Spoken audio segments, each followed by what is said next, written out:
Okay, thank you for Zikri. I will continue the material. In here, I will continue the second material about the nature of maksum for the messenger of Allah Subhanahu wa Ta'ala. Atau sifat maksum yang ada pada Nabi Allah Subhanahu wa Ta'ala. Saya rasa ini akan menjadi penjelasan yang cukup panjang, jadi saya akan percepat ya. The first about understanding maksum atau pengertian dari maksum.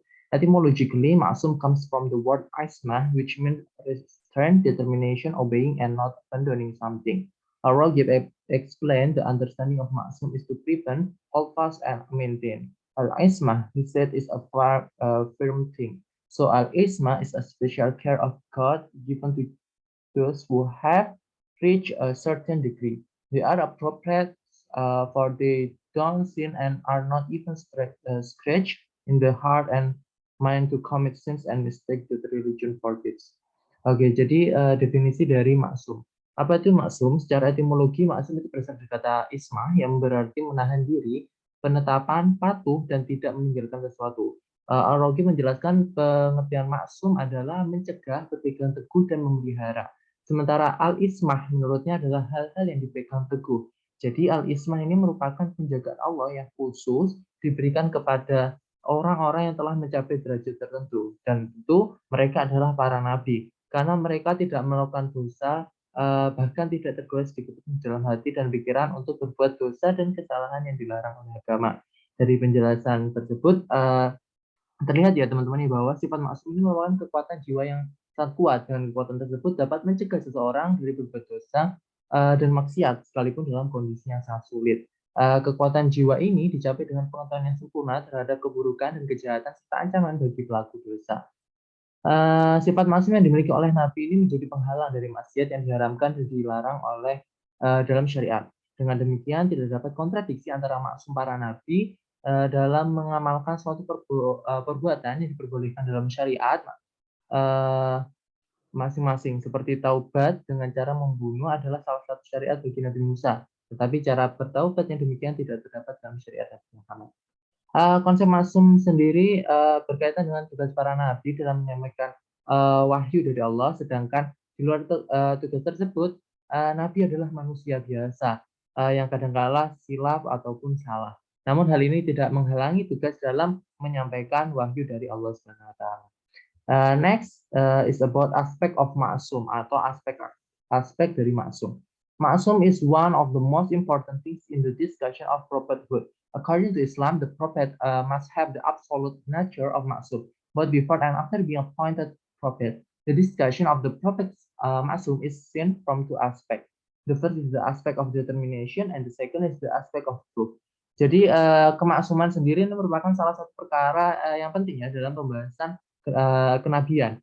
Menurut Islam, nabi ini mesti memiliki sifat maksum secara mutlak, baik sebelum maupun sesudah diangkat menjadi nabi. Pembahasan tentang kemaksuman nabi dilihat dari dua aspek. Yang pertama itu aspek penetapan, dan yang kedua adalah aspek pembuktian. Di mana aspek penetapan yang dimaksud ini adalah manusia itu memerlukan nabi untuk menjadi teladan dan membimbing manusia menuju kesempurnaan melalui syariat yang dibawanya. Oleh karena itu Nabi itu harus mempunyai sifat dan memiliki kemaksuman supaya manusia itu yakin, supaya umatnya yakin dan taat dalam mematuhi dan mengikuti ajaran yang disampaikan. Jadi kemaksuman Nabi menjadi suatu kepastian dalam menyampaikan ajaran agama kepada umatnya. Adapun aspek pembuktian ini yang dimaksud kemaksuman Nabi ini terlihat secara nyata di dalam kehidupannya. Hal ini dapat diketahui dan dibuktikan secara langsung melalui pergaulan pada masa para nabi yang masih hidup oleh umatnya masing-masing. Kemudian seperti maksum itu juga diartikan bahwa seorang nabi dapat menjaga dan mengamalkan agama secara sempurna. Jika hal ini tidak dilakukan, maka akan menimbulkan keraguan bagi manusia untuk menerima agama yang dibawanya, karena tidak ada suatu kepastian kebenaran dalam membawa syariat agama. Kemaksuman Nabi memberikan keyakinan kepada umatnya untuk mengikuti ajaran yang dibawanya. Seperti sabda Rasulullah yang artinya bahwasanya aku diutus untuk menyempurnakan akhlak yang mulia. Oleh karena itu harusnya para nabi memiliki sifat maksum ini agar dicontoh oleh umatnya. Kemudian we gonna explain about the nature of the maksum of the prophet atau sifat maksum pada Nabi Muhammad pada Nabi. Sifat maksum yang dimiliki oleh Nabi adalah anugerah dari Allah Subhanahu Wa Taala. Karena setiap manusia selain Nabi selalu melakukan kesalahan dan perbuatan maksiat. Selain Nabi ada juga yang disebut dengan wali Allah. Mereka juga terpelihara dari perbuatan yang keji. Tapi sifat ini bukanlah sifat maksum karena sifat maksum hanya dikhususkan Allah bagi Nabi dan Rasul. Seperti yang tercantum dalam Quran surah Al-Hadid ayat 28. A'udzu billahi minasyaitonir rajim. Bismillahirrahmanirrahim. Ya ayyuhalladzina amanu taqullaha wa aminu birasulihi yu'tikum kifalaini min rahmatihi wa yaj'al lakum nuran tamshuna bihi wa yaghfir lakum wallahu ghafurur rahim. The meaning is, oh you who believe, fear Allah and believe in His messenger. He will give you two parts of His gift and make for you bright. With that light you can walk on the right path and He forgives you. Allah is merciful. Wahai orang-orang yang beriman, bertakwalah kepada Allah Subhanahu Wa Taala dan berimanlah kepada Rasulnya. Niscaya Dia memberikan kamu dua bagian dari karunia-Nya dan mengadakan untuk kamu yang terang benderang. Dengan cahaya itu kamu dapat berjalan di jalan yang benar dan Dia mengampunimu. Allah Maha Pengampun lagi Maha Penyayang. Yang dimaksudkan dari ini adalah naungan dari Sang Pencipta ya Allah yang dikhususkan bagi para wali dan orang-orang yang bertakwa, dan ini bukan sifat maksum. Kemudian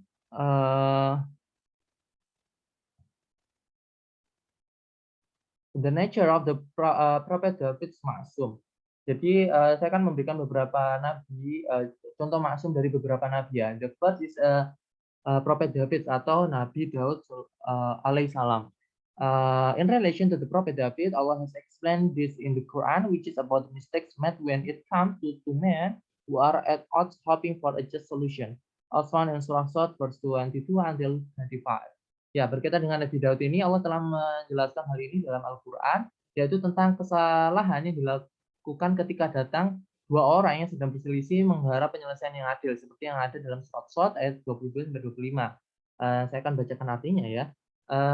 Yaitu ketika mereka masuk menemui Daud, lalu ia terkejut karena kedatangan mereka. Mereka berkata, janganlah kamu merasa takut, kami adalah dua orang yang berperkara, yang salah seorang dari kami berbuat zalim kepada yang lain, maka berilah keputusan antara kami dengan adil, dan janganlah kamu menyimpang dari kebenaran, dan tunjuklah kami ke jalan yang lurus. Sesungguhnya saudaraku ini punya 99 ekor kambing betina dan aku punya seekor saja.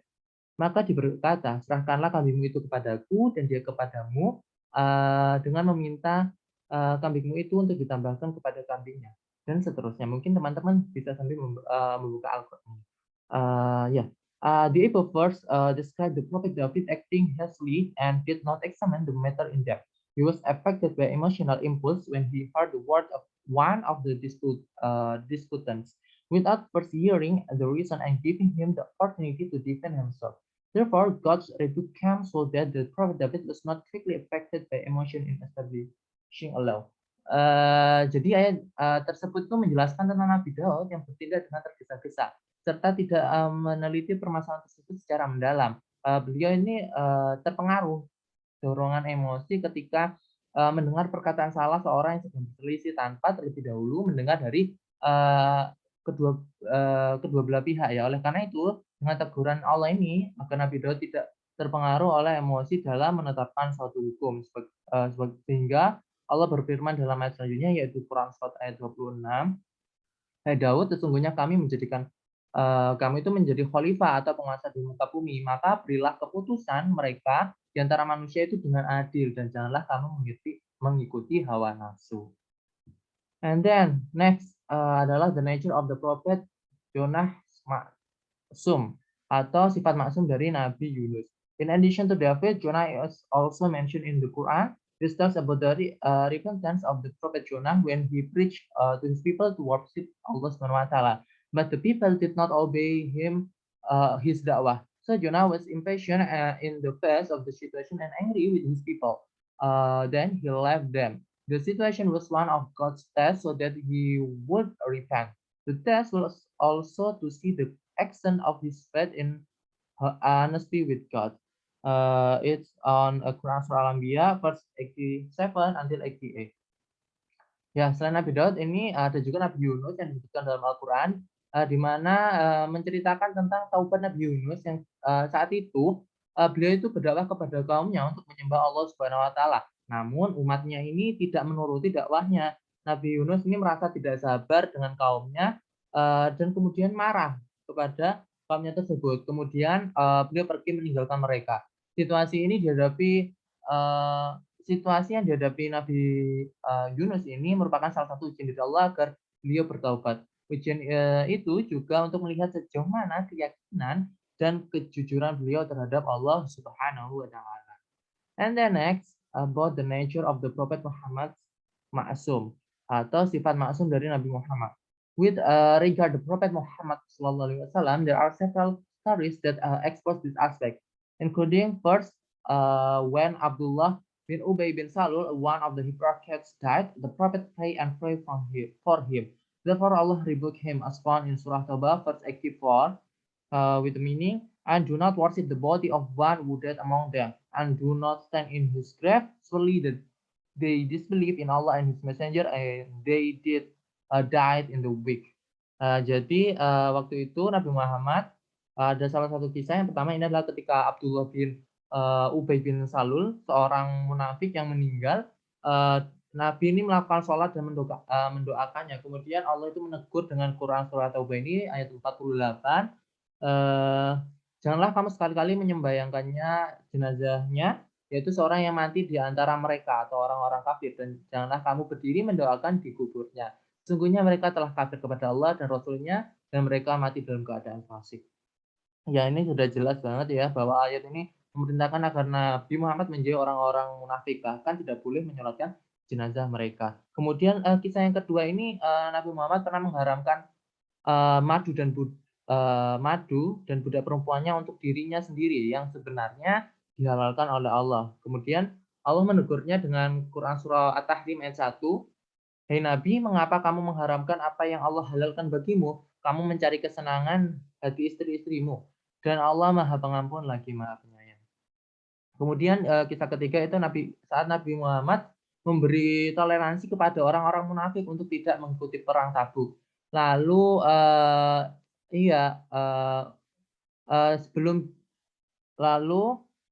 sebelum jelas bagimu orang-orang, kemudian turun Quran Surah Taubah ayat 43 untuk Allah untuk memberitahu Nabi atas tindakannya tersebut.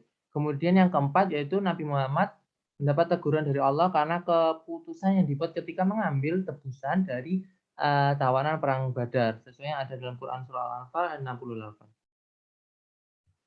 Kemudian next we will explain about verse related to the Prophet Ma'sum atau ayat-ayat yang berhubungan dengan kemaksuman Nabi. During this time, the definition of Ma'sum has been clear and the secret of the Ma'sum of the Prophet is also clear. The rational arguments for the existence and necessity of Ma'sum in the Prophets are also clear. In the meantime, we will discuss the verse of the Quran which are classified into three parts of the discussion. The first, the verses that explain the Ma'sum of the Prophet. The second, the verses that are Zahir, not in accordance with the brevity of the Prophet, and the third, the verses that are Zahir contrary to the Ma'sum of the Prophets. Oke, ada beberapa ayat yang berhubungan dengan kemaksuman Nabi ya. Jadi kita bagi menjadi tiga, langsung saja. The verse that explain the Ma'sum of the Prophet. Atau ayat-ayat yang menunjukkan kemaksuman Nabi. In the Quran, there are many verses that show the existence of possession. Name Ma'sum or Ismah is the Prophet, even though the word Ismah is not mentioned in the verses.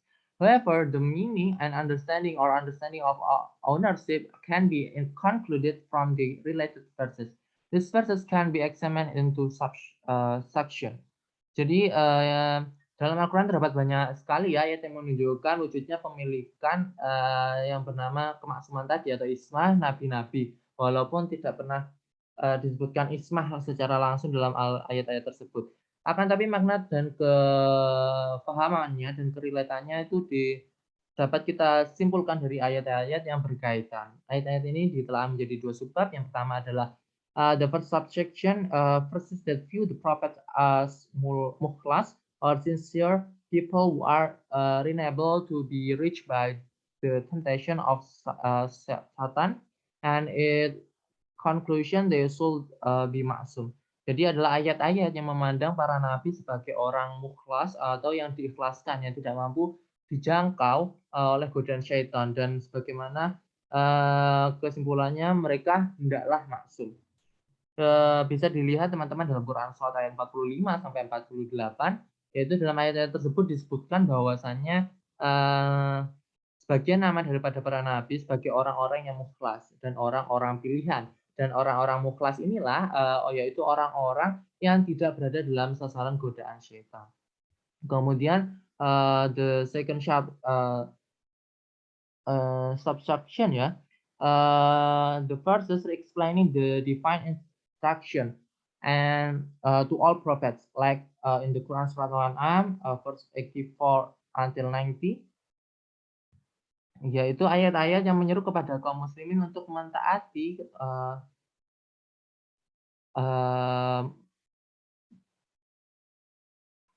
mohon maaf, maksud saya ayat-ayat yang menjelaskan petunjuk dari Allah Subhanahu wa taala pada seluruh nabi, seperti dan kami telah menganugerahkan Ishak dan Yakub kepada Ibrahim, kepada keduanya masing-masing telah kami beri petunjuk. Dan kepada Nuh sebelum itu juga telah kami beri petunjuk, dan kepada sebagian dari keturunan Nuh atau Dawud, Sulaiman, Ayub, Yusuf, Musa, dan Harun, dan seterusnya. Okay, the second, the verses that are I'm sorry, there is typo. You can see it on the paper. Bagian kedua ini adalah ayat-ayat yang menyeru kepada kaum muslimin untuk mentaati Rasulullah dan mengikutinya, seperti in the Quran Surah Al Imran verse 31 until 32, and the Quran Nisa verse 40, verse 80. Katakanlah, jika kamu benar-benar mencintai Allah, ikutilah aku, niscaya Allah mengasihi dan mengampuni dosa-dosamu. Dan dalam Quran An-Nisa yang berarti, dan barang siapa yang menaati Rasul, sesungguhnya ia telah mengutusmu untuk menjadi barang siapa yang menaati Rasul, sesungguhnya ia telah menaati Allah. Dan barang siapa yang berpaling dari ketaatan itu, maka kami tidak mengurusmu untuk menjadi pemelihara bagi mereka. Okay, the third is the verse that are zahir contrary to the ma'sum of the prophet. Jadi yaitu bagian yang ketiga ini adalah ayat-ayat yang secara zahir itu bertentangan dengan kemaksuman Nabi, dan bagaimana kita meresponsnya. Dalam Al-Quran sendiri, ya, terdapat ayat-ayat secara zahirnya bertentangan dengan kemaksuman para nabi. Namun harus diperhatikan bahwasanya apabila kemaksuman para nabi telah dibuktikan melalui dalil-dalil yang rasional, maka ketelitian ini kita perlukan untuk mengkaji makna-makna ayat yang tidak selaras dengan dalil rasional, dan perlu diusahakan untuk memahami maksud hakiki ayat tersebut. Jelas pengkajian seluruh ayat-ayat ini memerlukan ruang dan waktu yang sangat lama, ya, dan merujuk pada kitab-kitab tafsir yang telah ada. Ini ada beberapa contohnya, like in the Surah Az-Zumar verse 65 until 66, di mana dalam ayat tersebut, dan sesungguhnya telah diwahyukan kepadamu dan kepada nabi-nabi yang sebelumnya, jika kamu mempersekutukan Tuhan, niscaya akan terhapuslah amalmu dan tentulah kamu termasuk orang-orang yang rugi. Karena itu maka hendaklah Allah saja yang kamu sembah, dan hendaklah kamu termasuk orang-orang yang bersyukur. Boleh jadi di sini orang-orang menganggap bahwasanya orang yang mengalami waham, ya, atau delusi ini beranggapan bahwa ada kemungkinan para nabi itu mempersekutukan Tuhan dengan adanya ayat tersebut. Kalau tidak, ayat di atas pasti tidak akan memberi peringatan seperti ini. Ya, jawabannya para nabi ini memiliki ikhtiar, ya, dan kekuasaan untuk mempersekutukan Tuhan. Karena sebagaimana yang telah dijelaskan bahwa kemaksuman ini tidak bermakna dinafikan ikhtiar dan kudrat untuk tidak melakukan dosa ataupun syirik, ya. Namun tidak sekali-kali para nabi akan menjadi musyrik oleh karena ketinggian derajat makrifat mereka akan dan hubungan langsung serta berkesinambungan mereka dengan wahyu. Maka ia menghalang jalan untuk pikiran mereka berkhayal tentang kesyirikan walau sedetik pun. And then the second, Quran Surah Al-Hajj verse 52 until 54, di mana dalam ayat-ayat ini menjadi sangat penting bagi orang-orang yang berpandangan bahwa tiada kemaksuman bagi para nabi-nabi. Bahkan orientalis pun juga menguraikan ayat-ayat ini untuk meragukan kebenaran dari wahyu. Mereka beranggapan bahwa godaan setan pada keinginan-keinginan para nabi bermakna campur tangan setan dalam urusan wahyu. Padahal jelas sekali bahwasanya maksud ayat ini itu tidak demikian ya. Sebagaimana Tuhan secara tegas menafikan godaan dan bisikan di lapangan kebencian para nabi serta bahkan pada hamba-hamba pilihannya.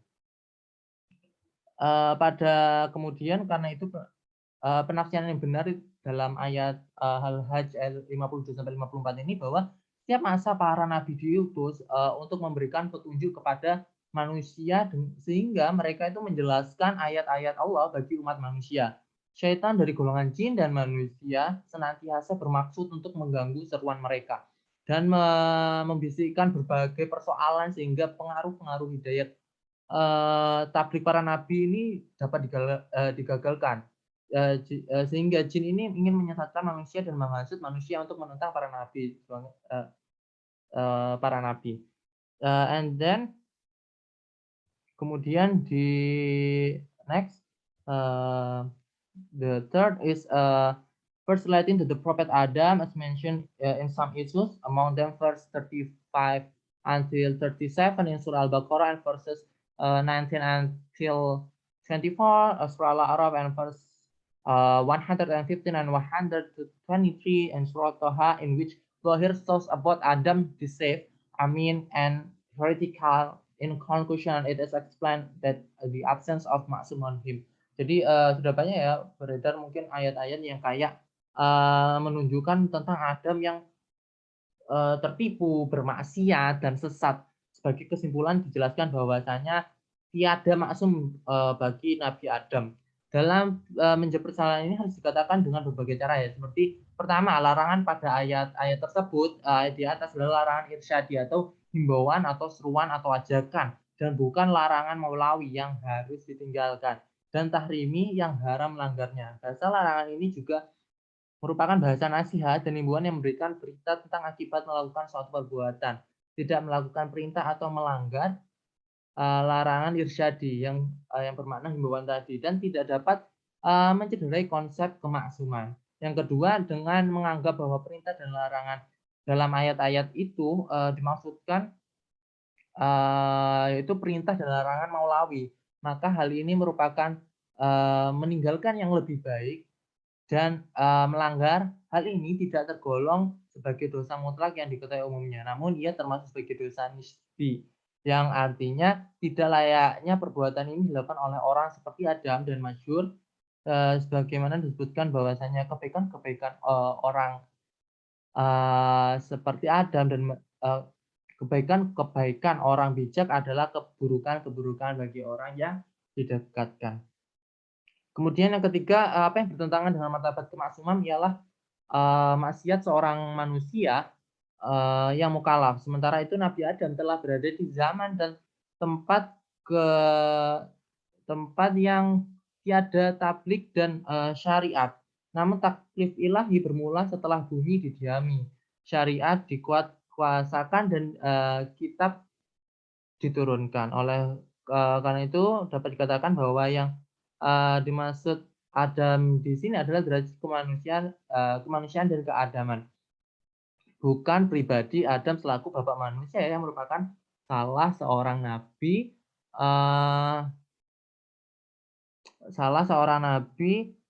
dan manusia pilihan ilahi. Kemudian the fourth is first relating to other prophets. This verse carrying the message that some prophets committed the mistaken or sin or confessed their own mistake were it so that he was not in the derajat maksum. Oke, ayat-ayat yang berkaitan dengan nabi-nabi lainnya, ayat-ayat yang membawa, pesan ya, bahwanya sebagai nabi melakukan kesalahan atau dosa atau melakukan kesalahan mereka sendiri, di mana ia menunjukkan baginda tidak berada dalam derajat kemaksuman. Eee, Kemudian ayat yang kelima, first relating to the personal maksum of the last person, Muhammad Shallallahu Alaihi Wasallam and the reason of those who dispute this maksum. Yaitu ayat-ayat yang berkenaan dengan kemaksuman Nabi Muhammad dan alasan-alasan orang yang membantah kemaksuman ini. Di antaranya mungkin dalam surat Al-Fat yang menegaskan bahwasanya sesungguhnya kami telah memberikan kepadamu kemenangan yang nyata supaya Allah memberi ampunan terhadap dosa yang telah menyempurnakan nikmatnya atasmu dan memberikan petunjuk untukmu kepada jalan yang lurus. Dalam Quran surah Al-Fat ayat 1 dan 2. Secara zahir ayat-ayat ini menunjukkan bahwasanya Nabi Muhammad SAW itu sebelum itu berdosa dan akan melakukan dosa dan kemudian Tuhan mengampuninya berkat perjanjian damai Hudaybiyah dan kemenangan yang diraihnya. Dalam menjawab keraguan ini atau syubhat ini harus dikatakan bahwa pertama makna zambi dalam Quran tersebut atau dosa dan gufron yang bermakna pengampunan yang digunakan dalam ayat ini mempunyai makna bahwasanya zambi secara lughawi ialah secara bahasa ialah pengaruh buruk dan ikutan-ikutan perbuatan, sementara gufron bermakna tirai ataupun penutupan. Sehingga dapat disimpulkan bahwasanya kedua redaksi ayat ini dapat dimaknai sebagai kami telah memberikan kepadamu sebuah kemenangan sehingga dengan perantara kemenangan ini akibat-akibat yang dimunculkan dari risalah yang kau sampaikan akan ditutupi. Sehingga kita nggak boleh harus melihatnya secara langsung ya, secara gamblang. Oh, ayat ini menyangkal kemaksuman. Jadi kita harus memperdalam lagi mengenai ayat-ayat tersebut dan ayat yang berkaitan. Kemudian next, responding to the verse that contradict the nature of the prophet's maksum. Sebenarnya untuk merespons ini ayat-ayat tersebut sebenarnya ayat-ayat tersebut ada beberapa yang sudah disampaikan sebelumnya ini yang baru saja disampaikan. Kemudian ada juga namanya ayat-ayat itab, yaitu disebut ayat-ayat itab atau ayat-ayat yang seperti menegur Nabi sehingga terlihat seperti Nabi itu berbuat salah, berbuat dosa, seperti beberapa ayat yang akan saya sampaikan. The verse is a Quran surah Abasa verse 1 until 12. Bismillahirrahmanirrahim. Abasa wa tawalla an ja'ahul a'ma wa ma yudrika la'allahu yazzakka aw yazzakaru fatanfa'ahu dzikra amma man istaghna fa anta lahu tasadda wa ma 'alaika alla yazzakka wa amma man ja'aka yas'a فهو يخشى فأنت عنه تلهى كلا إنها تذكرة فمن شاء ذكره. Dengan artinya dia Muhammad bermuka masam dan berpaling karena telah datang seorang buta kepadanya. Tahukah kamu barangkali ia ingin membersihkan dirinya dari dosa atau dia ingin mendapatkan pengajaran lalu pengajaran itu memberikan manfaat kepadanya. Adapun orang-orang yang merasa dirinya sudah cukup maka kamu melayaninya. Padahal tidak ada celaan atasmu kalau dia tidak membersihkan diri beriman. Dan seterusnya. Kalian bisa baca sendiri. Ya, dalam ayat ini At-Tabari ini mengartikan kata abasa dalam makna qobado yang berarti mengurutkan wajahnya. Ayat ini merupakan salah satu ayat itab ya atau teguran yang dilontarkan oleh Allah tadi kepada nabinya karena ketika waktu itu Nabi sedang duduk bersama para pemuka Quraisy, mereka tujuan Nabi duduk bersama adalah untuk mendakwahkan Islam kepada mereka. Mereka adalah tokoh penting dalam masyarakat Arab saat itu. Keislaman mereka tentunya menjadi harapan keislaman mereka tentunya membawa pengaruh yang besar ya bagi perkembangan Islam selanjutnya. Itulah yang menjadi harapan Nabi Muhammad SAW. Ketika Nabi sedang berbincang-bincang dengan mereka, tiba-tiba seorang sahabat tunanetra menghampirinya. Kemudian meminta untuk diajarkan apa yang telah Allah turunkan kepada Nabi Muhammad. Ternyata kedatangan sahabat tersebut yaitu Ibnu Ummi Maktum tidak tepat waktu. Oleh karena maka Nabi Muhammad waktu itu pun cemberut atau bermuka masam kepadanya. Karena sikap Nabi ini akhirnya teguran ini pun turun sebagaimana yang ada dalam Quran Al-Baqarah ayat 1 sampai 12. Apa kemudian Sa'id Ibnu Yahya menceritakan kepada dalam satu hadis ya, Sa'id Ibnu Yahya menceritakan kepada kami, ia berkata, ayahku menceritakan kepada kami dari Hisham apa yang dapatnya dari Urwah dari Aisyah. Ia berkata, Abasa wa Tawalla itu diturunkan berkenaan dengan Ibnu Umi Maktum. Dia berkata lagi bahwasanya Ibnu Umi Maktum ini datang kepada Rasulullah dan berkata kepadanya, ajarilah aku. Aisyah berkata, dan ketika Rasulullah bersama bangsa-bangsa musyrik, Aisyah berkata, lalu Nabi berpaling darinya dan menghadap kepada yang lainnya. Maka Ibnu Umi Maktum ini bertanya, apakah aku melakukan sesuatu yang salah? Nabi pun menjawab, tidak. Maka turunlah ayat ini, seperti yang telah saya sampaikan barusan. Kemudian tafsir Al-Mizan menyebutkan bahwa ayat tersebut tidak ditujukan kepada Nabi, tetapi kepada selainnya, karena al-abus atau abasa bermuka masam itu bukanlah sifat dari seorang nabi. Tidak mungkin Nabi melakukan hal seperti ini, sedangkan di ayat lain Allah sudah mengklaim bahwa ia adalah Nabi Muhammad ini berbudi pekerti yang agung. Sebagian dari Syiah mengatakan bahwa yang ditegur dalam ayat tersebut adalah seorang laki-laki dari Bani Umayyah yang ketika itu juga sedang duduk bersama Nabi. Laki-laki itulah yang bermuka masam melihat kedatangan Ibnu Ummi Maktum, dan lebih lanjut ia mengatakan bahwa kata abasa ini merupakan kecaman. Kata abasa dalam ayat ini itu ditulis dengan bentuk persona ketiga atau orang ketiga yang menunjukkan betapa kerasnya kecaman itu sampai Allah berpaling darinya dan tidak pantas untuk berdialog dengannya secara langsung. Dan pada next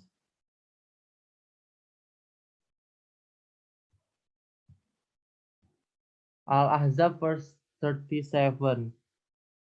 Al-Ahzab ayat 37. Langsung saya artikan.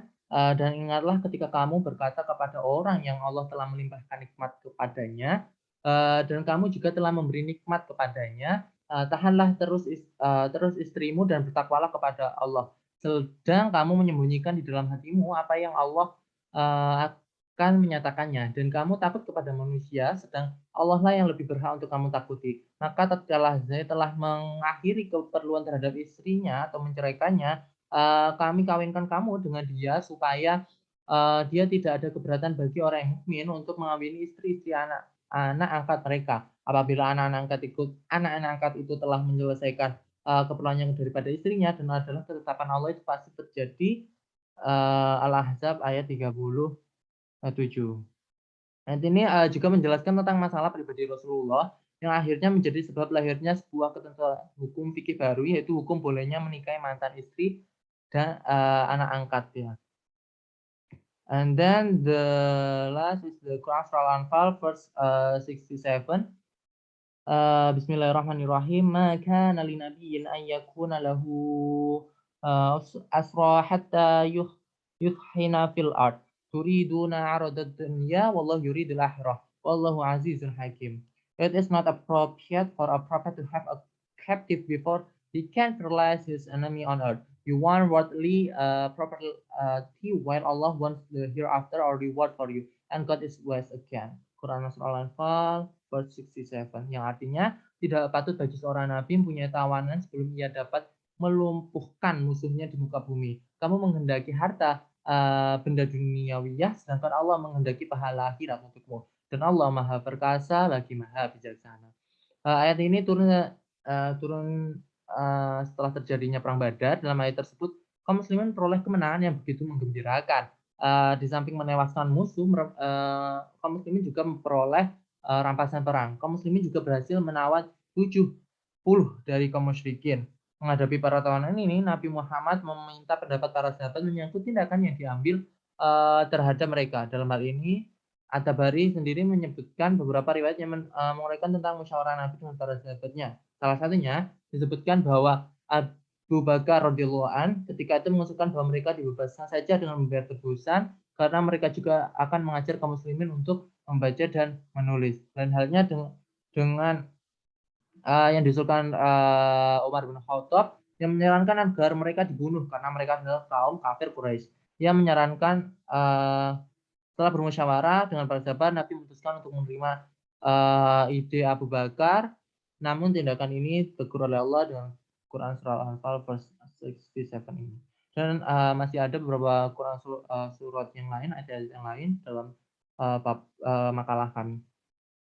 Okay, thank you for your attention. I think this is enough for us from us. Semoga ini bermanfaat bagi kalian semua. Jika kalian memiliki pertanyaan, silakan besok bisa bertanya di e-learning. Saya cukupkan. Ihdinas siratal mustaqim. Undur maqala wala tandur maqala. Wassalamualaikum warahmatullahi wabarakatuh.